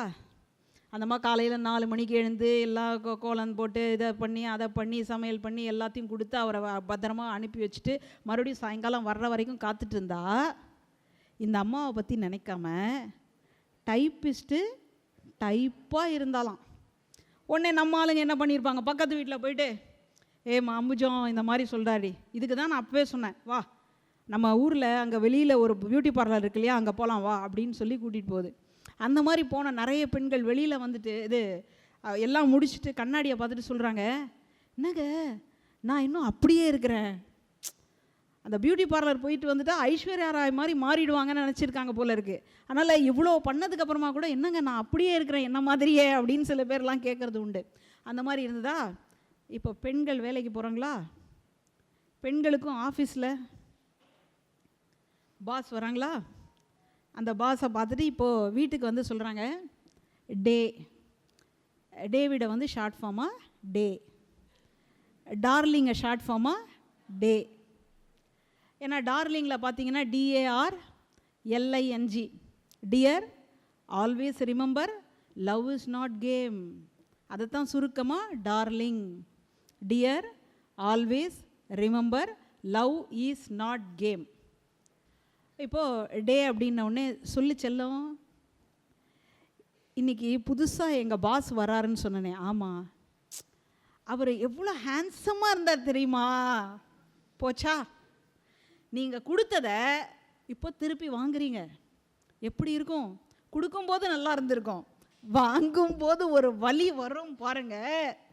அந்த வலி இப்போ உடனே இவர் என்ன பண்ணுறாரு, சட சட சட சட டயல் பண்ணி, மச்சான் என் ஒய்ஃப் இந்த மாதிரி சொல்கிறாடா, கவலையே படாத வா அப்படின்னு. இன்றைக்கி முக்கு மூலைகள்லாம் இருக்கு இல்லையா? அதனால் இன்றைக்கி வந்து பியூட்டி பார்லர்கள் பெருகியதனுடைய ரகசியம் என்னன்னு இப்போ புரிஞ்சிருச்சா? ஆனால் நம்ம என்ன கொடுக்குறோமோ அதை திருப்பி வாங்கிக்கிறோம். இங்கே இருக்கக்கூடிய ஆண்கள், இங்கே இருக்கக்கூடிய மாணவர்கள் அப்படி இருக்க மாட்டாங்க, அப்படி இருக்கக்கூடாதுன்னு நான் நம்புகிறேன். அப்படி இருந்தீங்க அப்படின்னு சொன்னால் உங்களுக்கு கிடைக்கக்கூடியது இதுவாக கூட இருக்கலாம். ஒரு சாபமாக சொல்லவில்லை, நம்ம எப்படி பெண்களை வந்து நடத்தணும் அப்படின்றதுக்காக சொல்கிறேன். சரி, இப்போ இந்த சூழலில் இந்த வீட்டின் மூலையில் சமையலறையில் அந்த மாமனாருக்கு கடைசி வரைக்கும் தன்னுடைய மருமகளை, அதுலேயும் காதல் கல்யாணம் பண்ணிட்டு வந்த அந்த மருமகளை வந்து ஏற்றுக்கொள்வதில் அவ்வளோ பெரிய சிரமம். அதனால் அந்த கிச்சனை வந்து சரி பண்ணணும் அப்படின்னு சொல்லும்போது கூட அவரால் அதை வந்து ஏற்றுக்கவே முடியாது. கற்க கற்க கசடர. சரி, இப்போ இந்த சூழலில் கடைசியாக முடிய போகுது இல்லையா? அந்த மாமியார் படுக்கையில் கிடக்கிறாங்க. இப்போ அந்த மருமக வந்து மாமியார்கிட்ட கேட்குறா, ஜிஜின்னுவாங்க அந்த வட மாநிலங்களில். இப்போ ஜிஜி கிட்ட கேட்குறா, இப்போ உங்கள் மனசில் என்ன ஓடுது? என்ன ஓடும்? ராக்கெட் விடுற மாதிரியா ஓடும்? பாலை வாங்கிட்டோமா? உருளைக்கிழங்கு இருக்கா? பஜார்லேருந்து என்ன வாங்கிட்டு வந்த? பஜாரில் உஜார் இல்லாட்டி நெஜாரை கூட கட்டிடுவாங்கன்னு ஒரு இது வச்சுருக்கோம், ஒரு வாக்கு. அந்த மாதிரி பஜாரில் என்ன வாங்கணும், ஏது விஷயம், இது தான் ஓடிட்டுருக்கு அப்படின்வா. அப்போது அந்த மருமக சொல்லுவா, ஆசிரியர் வந்து அங்கே எழுதுகிறாங்க, ஒருவேளை பெண்களுக்கு மட்டும் இந்த சமையல் கட்டிலேருந்து ஒரு விடுதலை கிடச்சிருந்தா, ஒரு மரத்திலிருந்து ஆப்பிள் விழுவதை பெண்கள் பார்த்திருக்கலாம். அந்த கெட்டிலேருந்து ஆவி பறக்கும் இல்லையா? நம்ம சாதாரணமாக தண்ணி சுட வைக்கிறதுக்காக ஒரு கெட்டில் வச்சுருக்கோம் இல்லையா? அதிலேருந்து அந்த ஆவி பறக்கும் இல்லையா? அந்த பறக்கக்கூடிய ஆவியை பார்த்து ஒரு ரயிலை கண்டுபிடித்திருக்கலாம். ஆனால் பெண்களை முழுக்க சமையல் கட்டிலேயே தள்ளிய காரணத்தினால் நியூட்டன் விதியை கண்டுபிடித்தவர் ஒரு ஆணாகவும், ரயிலை கண்டுபிடித்தவர் ஒரு ஆணாகவும் இப்படியே போயிடுச்சே தவிர பெண்களுக்கான கண்டுபிடிப்பு தளங்கள் அப்படின்றது இல்லாமல் போயிடுச்சு. அதனால் ஜிஜி நீங்கள் அதுலேருந்து வாங்கன்னு கூப்பிடுறா. ஆனால் ஜிஜி வந்தாலும் என்ன தான் ஆக போகுது? ஜிஜிக்கு வயசாயிடுச்சு. இது எதனுடைய குறியீடு அப்படின்னு கேட்டால், எப்படியோ அவங்க இறக்கிறதுக்கு முன்னாடியாவது தன்னுடைய மனநிலையிலிருந்து மாறக்கூடிய ஒரு இயல்பான வாழ்க்கைக்கு திருப்பணும் அப்படின்றது தான் இந்த கதை. இப்போ இந்த தலைப்பையும் இந்த கதையும் பொருத்தி பாருங்களேன். வீட்டின் மூலையில் ஒரு சமையலறை. அந்த சமையலறை மூளையில் தான் இருக்கணும். அதை மூளைக்குள்ளே கொண்டு வந்துடாதீங்க. அதை மூளைக்குள்ளே கொண்டு வர்றதுனால தான் பெண்கள்லாம் மூளையில் உட்கார வேண்டியதாக போயிடுச்சு. அப்போது இந்த தலைப்பு பாருங்களேன், இதில் ஏதாவது ஒரு கவித்துவம் இருக்கா? மஞ்சுளா அப்படின்னா ஒரு கவித்துவம் இருக்கா? வீட்டின் மூலையில் ஒரு சமையலறை, இதில் என்ன கவித்துவம்? ஒன்றுமே இல்லை. ஆனால் இதை வைத்து ஆசிரியர், எழுத்தாளர் அம்பை செய்யக்கூடிய அந்த அரசியல் என்ன அப்படின்னா, வீட்டின் மூலையில் அந்த சமையலறை இருக்குது. ஏன்னா கடைசியாக ஒரு பெட்டி மாதிரி, ரயில் பெட்டி மாதிரி கடைசியாக அதை வந்து வச்சுருக்காங்க. அதை நீங்கள் மூளைக்குள்ளே கொண்டு வந்து அதை ஒரு பூதாகரமாக ஆக்காதீங்க. எல்லாருக்குமே வயிறு இருக்குது அப்படின்னா அப்போ எல்லாருமே தானே சமைக்கணும். ஏன் பெண்கள் மட்டும் சமைக்க வேண்டும் அப்படின்ற ஒரு காத்திரமான கேள்வியை இந்த தலைப்பின் மூலமாக அம்பை கேட்குறாங்க. அம்பையினுடைய தலைப்புகளை பார்த்திங்கன்னா ரொம்ப பெருசாக கவித்துவமாக கவர்ச்சியானதாகலாம் இருக்காது. ஆனால் அந்த தலைப்பு எப்படியாவது உங்களை வந்து அந்த கதைக்குள்ளே இழுக்கும். அதனால் சிறுகதையினுடைய உத்திகளில் கதை சொல்லக்கூடிய முறை ஒரு உத்தி, தலைப்பு என்பது இன்னொரு உத்தி. இன்னொன்று சொல்கிறேன். அது என்னன்னா, இப்போ நம்ம ஒரு கதையை படிக்கிறோம். ஏதாவது ஒரு கவிதை இல்லை ஏதாவது ஒரு சங்க இலக்கிய பாடல் சொல்ல முடியுமா? ஒரு சங்க இலக்கிய பாடல், யாயும் யாயும் யாராகியரோ. இது வந்துட்டு எங்கள் அம்மாவும் உங்கள் அம்மாவும் யாரோ தெரியல, எங்கள் அப்பாவும் உங்கள் அப்பாவும் யாரோ தெரியல, ஆனால் நீயும் நானும் கலந்துட்டோம். இப்போ இதை வந்து நம்ம படிக்கிறோம். படிக்கும் பொழுது இந்த காட்சி நமக்கு மண்டைக்குள்ளே ஓடுமா ஓடாதா? எப்படி ஓடும்? கற்பனை. யாரும் யாரும் வருவாங்க? தலைவனும் தலைவியுமா?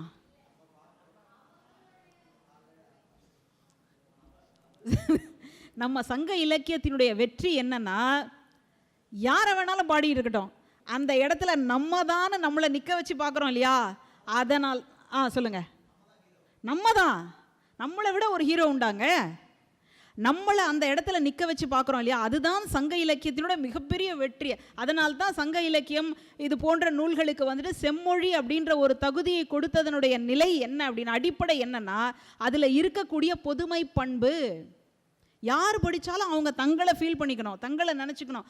அந்த மாதிரி ஒரு கதையை நீங்கள் வாசிக்கும் பொழுது அந்த கதை, இப்போ நீங்கள் வந்துட்டு இந்த மதுரை தமிழ்ச்சங்கத்தில் இருக்கிறேன் நினைக்கக்கூடாது. எங்கன்னு நினைக்கணும்? ஒரு காட்டு பகுதியில் ஒரு பக்கம் அம்மா நிற்கிற மாதிரியும், இன்னொரு பக்கம் அவங்க அம்மா நிற்கிற மாதிரியும், ஒரு பக்கம் எங்கள் அப்பா நிற்கிற மாதிரியும், இன்னொரு பக்கம் அவங்க அப்பா நிற்கிற மாதிரியும், இதுக்கு நடுவில் அவங்க 2 பேருமே 4 பேருமே பார்க்காத நேரத்தில் நானும் அவரும் நிற்கிற மாதிரியும். அப்படி வந்து எந்த கதை உங்களை நினைக்க வைக்கிறதோ அது ஒரு உத்தி. ஏதாவது உதாரணம் சொல்ல முடியுமா? சரி, நான் ஒரு உதாரணம் சொல்கிறேன். ராஜகோபாலன், கூப்பா ராஜகோபாலன், கூப்பாரா அப்படின்னு நம்ம சுருக்கமாக ஷார்ட்டாக கூப்பிட்டுப்போம். ஹாய் கூப்பாரா அப்படின்ட்டு. கூப்பா ராஜகோபாலனுடைய விடியுமான்னு ஒரு கதை கேள்விப்பட்டிருக்கோமா? கேள்விப்பட்டிருக்கோம். கதை ஞாபகத்தில் இருக்கா? இருக்கு. கதையினுடைய ஆரம்பத்தில் ஒரு தந்தி வரும். அந்த தந்தியினுடைய 2 வார்த்தை ஞாபகத்தில் இருக்கா? செம்ம, அங்கே பாருங்க, பளிச்சு பளிச்சு பளிச்சுன்னு. வாங்க முன்னாடி வாங்க. அப்போது புத்தகங்கள் வந்துட்டு என்ன அப்படின்னு கேட்டால், நம்ம போகாத ஒரு இடத்துக்கு, நமக்கு அனுபவம் கிடைக்காத ஒரு சூழலுக்கு நம்மளை அங்கே கொண்டு போய் நிறுத்தி மற்றவர்களை உணர வைக்கக்கூடியதாக அமைகிறது. எல்லாருமே சாப்பிட்றாங்க, எல்லாருமே பிறக்கிறாங்க, எல்லாருமே இனப்பெருக்கம் பண்ணுறாங்க, எல்லாருமே இறந்து போகிறாங்க. நமக்கும் அவங்களுக்கும் என்ன வித்தியாசம்? ஆனால் சில பேர் இறந்ததுக்கு அப்புறமாவும் வாழ்கிறாங்க. இப்போ சமீபத்தில் மகாகவி பாரதியாருடைய பிறந்த நாள் நம்ம கொண்டாடணும். அப்போ பாரதியார் அந்த பிறந்த நாளில் மட்டும்தான் நினைக்கப்படுகிறாரா? ஒவ்வொரு முறையும் மேடைகளில், பல்வேறு இடங்களில், வீடுகளுக்குள்ளே நினைக்கப்படக்கூடியவராக இருக்கிறாங்க இல்லையா? அந்த இடத்துக்கு உங்களை கொண்டு போய் சேர்க்கக்கூடியது எது அப்படின்னு கேட்டால் இலக்கியங்கள். அந்த இலக்கியங்களை தாங்கி இருக்கக்கூடிய புத்தகங்கள். அதனால்தான் புத்தகங்கள் நம்ம கைக்கு வரக்கூடாதுன்னே நினைக்கிறாங்க. இலங்கையில் யாழ்ப்பாணத்தில் ஒரு பெரிய நூலகத்தை ஏன் எரிச்சாங்க? எதுக்காக எரிக்கணும்? அதையெல்லாம் விலைக்கு போட்டால் கூட நல்ல பணம் கிடச்சிருக்கோம்ல. யோசிச்சு பாருங்களேன், எவ்வளோ பெரிய பெரிய புக்கெல்லாம் இருந்திருக்கும். சாதாரணமாக ஒரு நூலகம் அப்படின்னு சொன்னால் தலகாணி வைக்கிற அளவுக்கெல்லாம் இருக்கும்ல. அதையெல்லாம் நீங்கள் எடைக்கு எடை போட்டிருந்தா கூட உங்களுக்கு வந்து பணம் கிடச்சிருக்கும். ஆனால் அந்த நூலகத்தில் இருக்கக்கூடிய நூல்களை எல்லாம் எரிக்கிறாங்கன்னா என்ன காரணம்? சொல்லுங்க. ஆமாம்,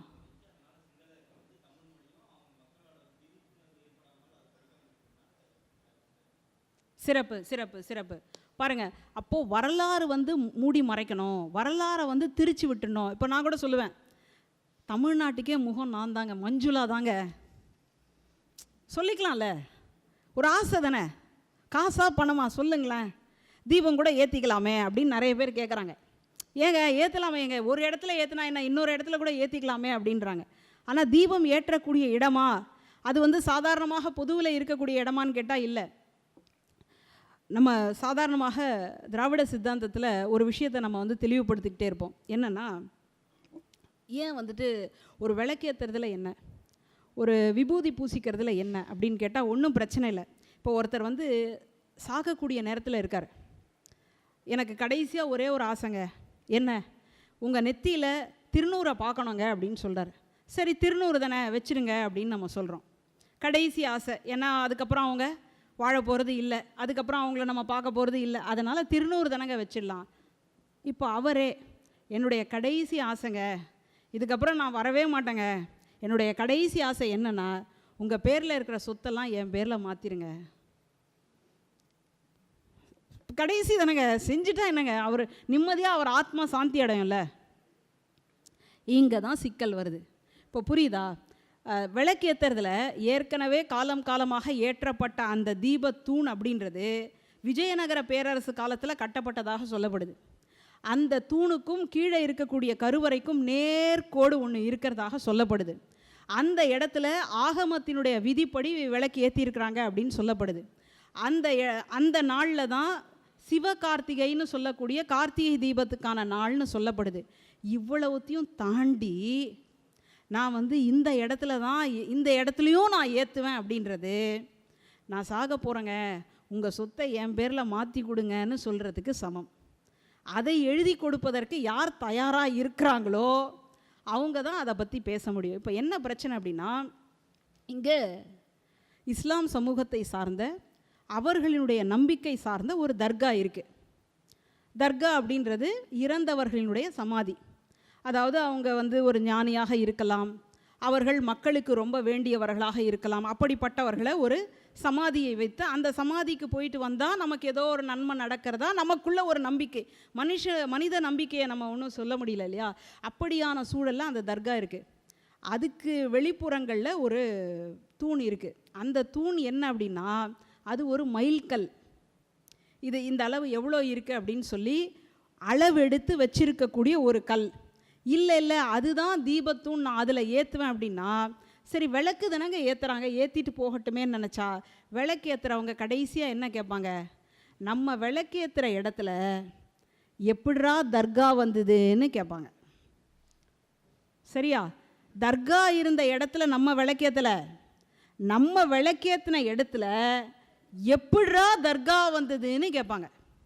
இதுதான் நமக்கான சிக்கல். அதனால்தான் நம்ம எல்லாரும் ஒன்றோட ஒன்று நம்முடைய தாயும், அதாவது சகோதர சகோதரிகளாக இருக்கக்கூடிய நாம் இந்த இடத்துல இப்படி ஒரு விஷயத்தை நம்ம பண்ணோம் அப்படின்னா அது மிகப்பெரிய பிரச்சனையை ஏற்படுத்தும். ஏன்னா ஏற்கனவே அயோத்தியாவில் பாபர் மசூதி இடிக்கப்பட்ட ஒரு அனுபவம் நம்மக்கிட்ட இருக்குது. அதனால் இப்போது இலக்கியங்கள் அப்படின்றது எதை பேச வேண்டும்? மாதிரி இந்துக்களுக்கெல்லாம் துரோகம் பண்ணிட்டாங்க, இந்துக்களுக்கெல்லாம் விரோதமாக ஆயிடுச்சு அப்படின்னு ஒரு கதை எழுதுகிறாங்கன்னு வச்சுக்கோங்க, என்ன ஆகும்? சாரி கேட்கல, மத கலவரம். யார் இந்து? என்ன பிரிவினை கொண்டு வரீங்களா? யார் இந்துன்னு கேட்குறாங்க பாருங்க. இவ்வளோ பெரிய பிரிவினைவாதம்ல, நான் சைவமா வைணவமா சாக்தமா சக்தியை வழிபடக்கூடிய சாக்தமா இந்த மாதிரின்னு கேட்டால் பிரிவினைன்றாங்க. ஆனால் உண்மையிலேயே இவர்கள் தான் கோவிலுக்குள்ளே வரணும், இவர்கள் கருவறையில் நிற்கணும், இவங்க வெளியில் தான் நிற்கணும். கோபுர தரிசனம் கோடி புண்ணியமா? அப்போ எல்லாருமே கோபுர தரிசனத்தை பார்த்துட்டு போக வேண்டியது தானையா? இந்த கேள்வியை தான் நம்ம கேட்குறோம். இதை கேட்டால் தான் நம்மளை ஒரு மாதிரியாக பார்க்குறான். அப்போது சௌகரியத்துக்காக இவங்க எப்படியெல்லாம் வச்சுக்கிறாங்க அப்படின்றது தான் இருக்குது. இதை பேசக்கூடிய கதைகள் என்ன ஆகும் அப்படின்னா ஒரு காலத்தோடு முடிஞ்சு போயிடும், அல்லது ஒரு குறிப்பிட்ட குழுவினர் மட்டும் படிக்கிறதோட முடிஞ்சு போயிடும். ஆனால் அப்படியான ஒரு சிறுகதை இருக்கக்கூடாது. அதை எழுதுறதுக்கு எதுக்கு அந்த சிறுகதை? அதைத்தான் நம்ம செய்தித்தாள்லேயே பார்க்குறோமே, செய்தித்தாள்லேயே தானே படிக்கிறோம் இல்லையா? இங்கே இந்துக்களுக்கு துரோகம் பண்ணிட்டாங்க, இங்கே இஸ்லாமியர்கள் தான் எல்லாத்தையும் மாற்றிட்டாங்க, எப்படி இந்து சாம்ராஜ்யத்துக்குள்ளே எப்படி ஒரு தர்கா வந்ததுன்னே கேள்வி கேட்குறான்.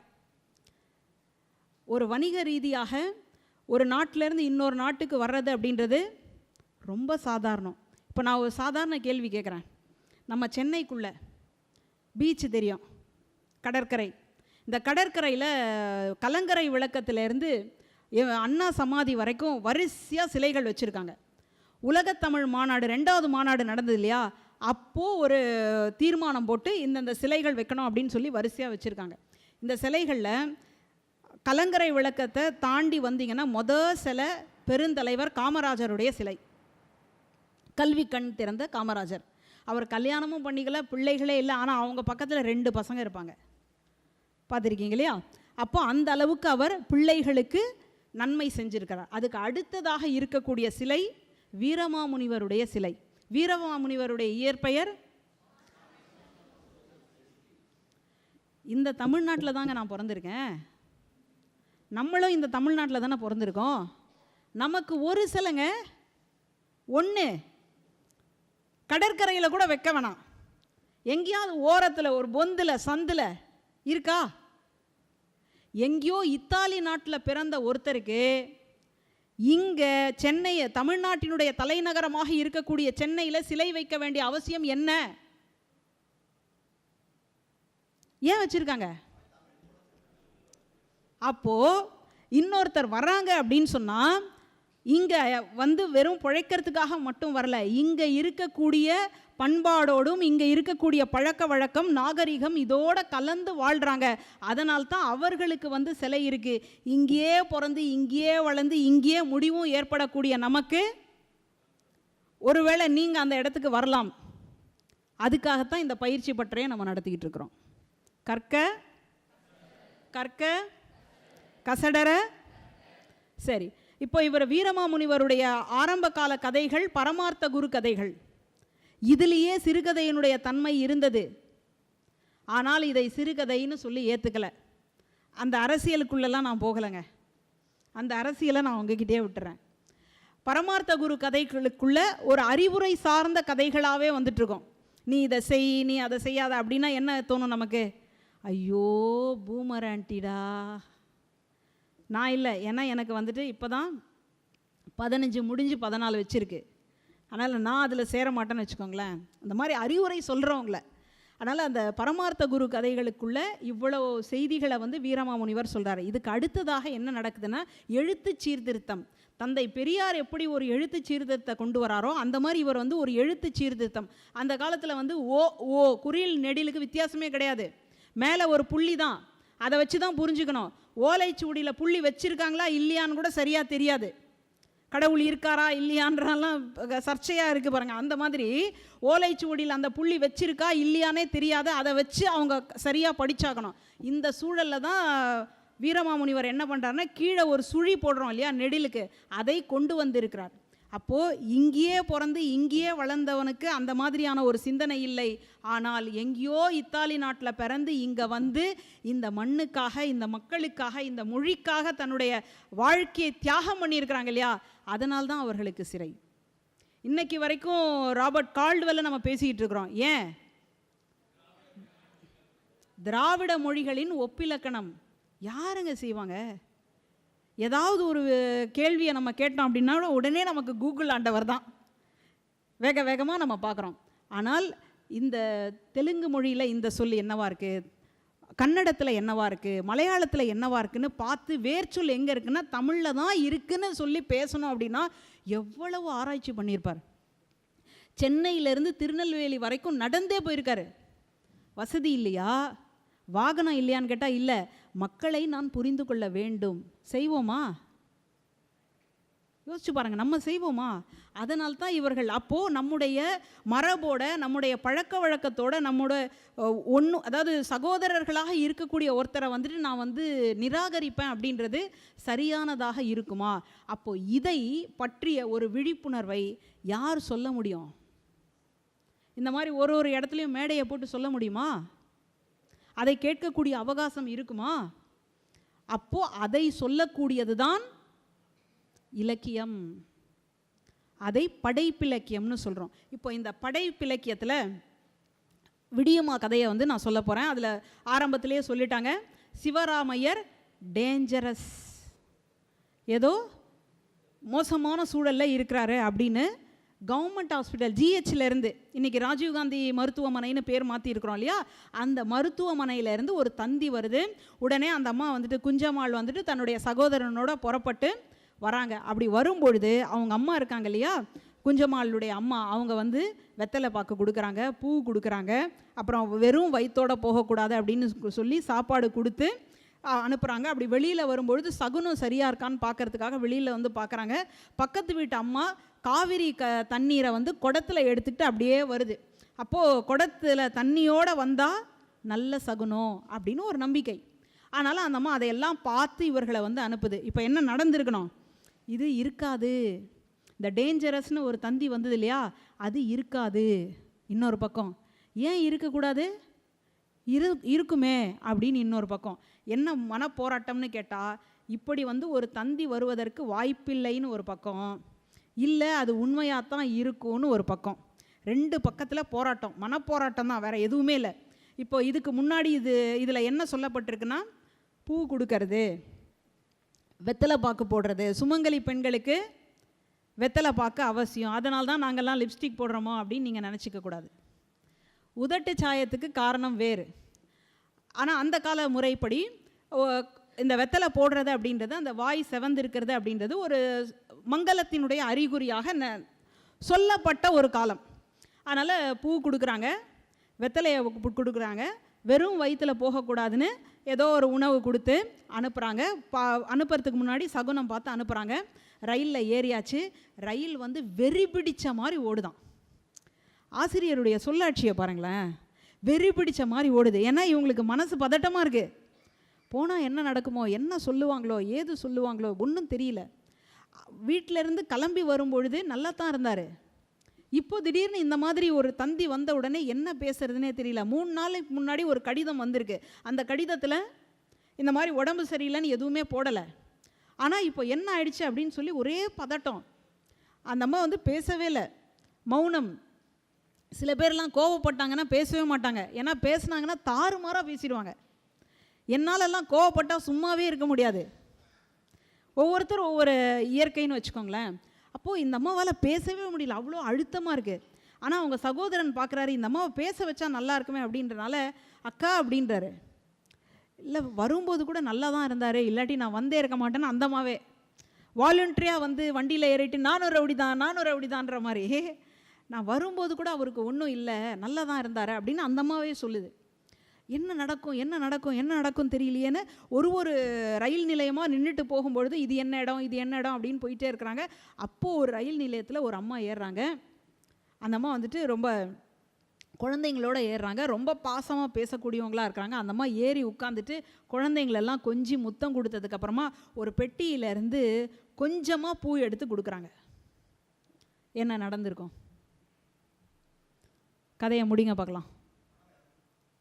ஏன் பூ கொடுத்துட்டாங்களே?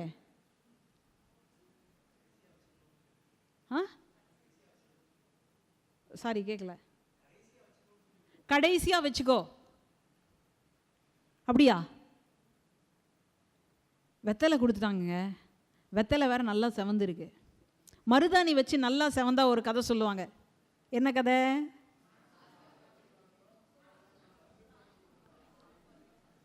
கொஞ்சம் நல்லா ஒருத்தர் நல்லா யார் சொல்லுங்க?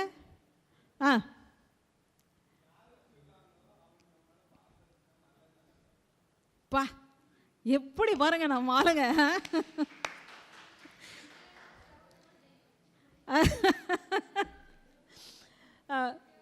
பித்தம் நிறைந்த உடம்புக்கு இன்னுமே நல்லா செவக்கும். அதுலேயும் யார் வந்து தன்னுடைய கணவன் மேலே அதிகமான ஆசை வச்சுருக்காங்களோ அவங்களுடைய இது மருதாணி அவ்வளோ செவக்குன்னுவாங்க.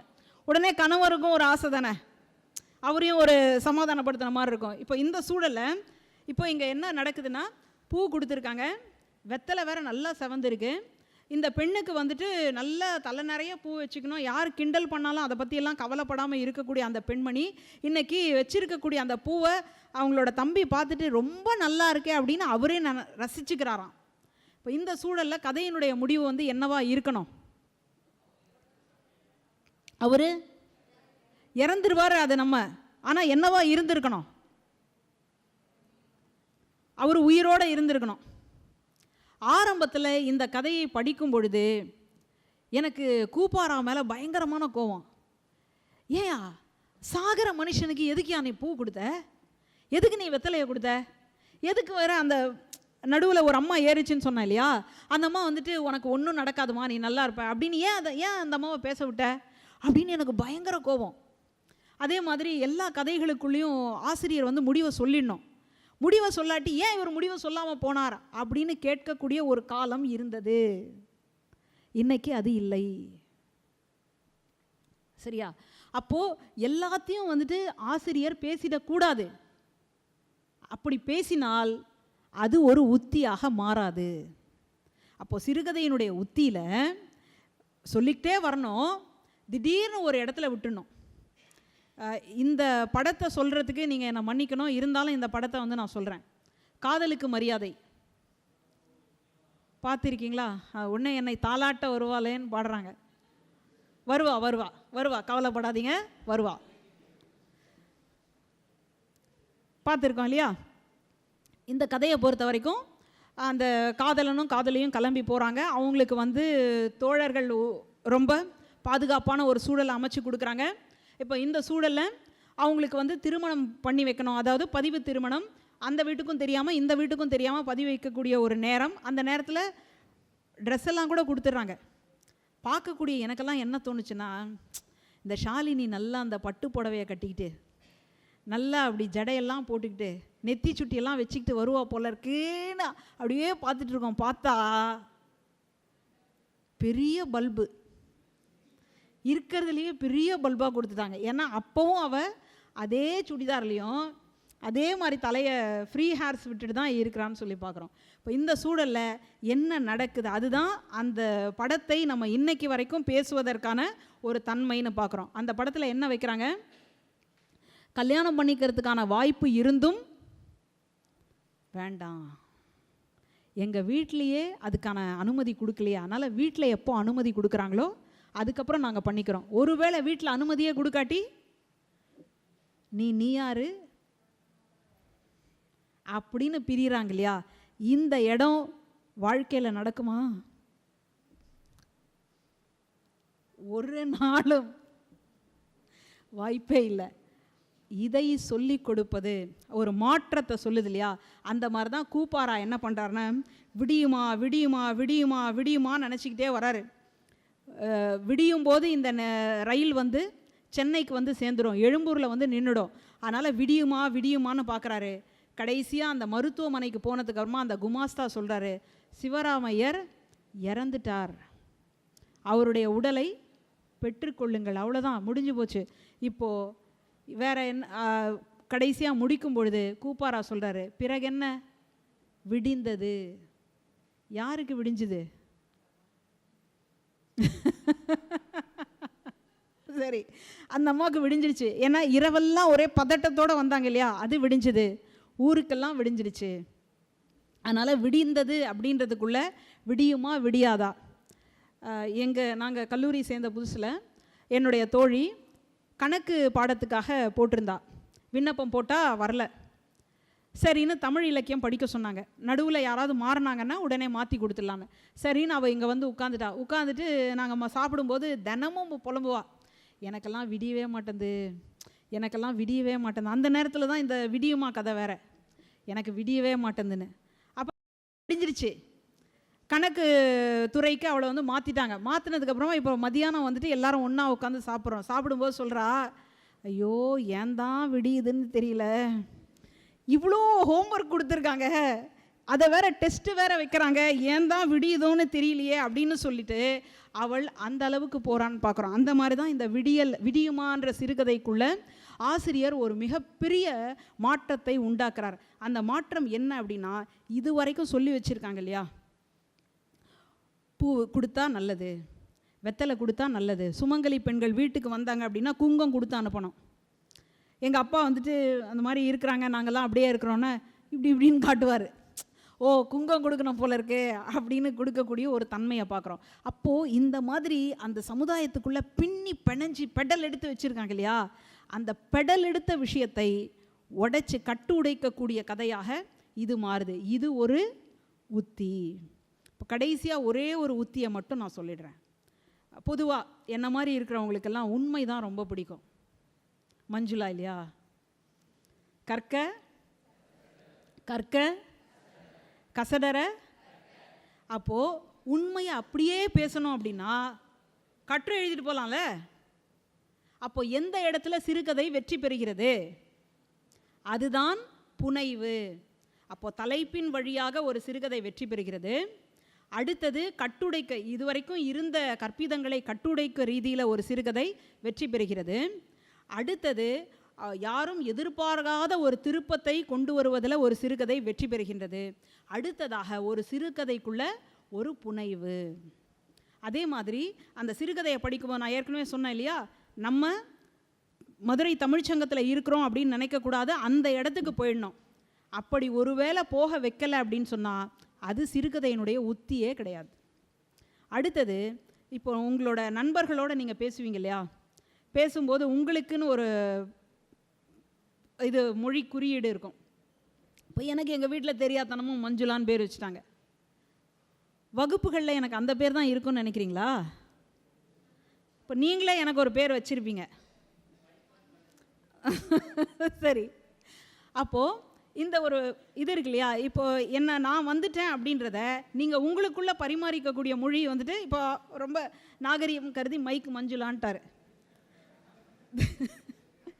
ஏன்னா அந்த இடத்துல இருந்தானே இந்த இடத்துக்கு வந்திருக்கோம். நாங்கள் நேரடியாக இந்த இடத்துக்கு வரல, அந்த இடத்துல இருந்தால் இந்த இடத்துக்கு வந்திருக்கோம். ஆனால் அந்த இடத்துல என்ன பேர் வச்சுருப்பீங்க அப்படின்றதும் ஓரளவு ஊகிக்க முடியுது. அந்த மாதிரி உங்கள் நண்பர்களுக்குள்ளே நீங்கள் கடத்திக்கிறீங்க இல்லையா, அப்படி ஒரு சிறுகதையை ஒரு ஆசிரியன் கடத்த வேண்டும். அந்த பரிபாஷையும் ஒரு உத்தி தான்.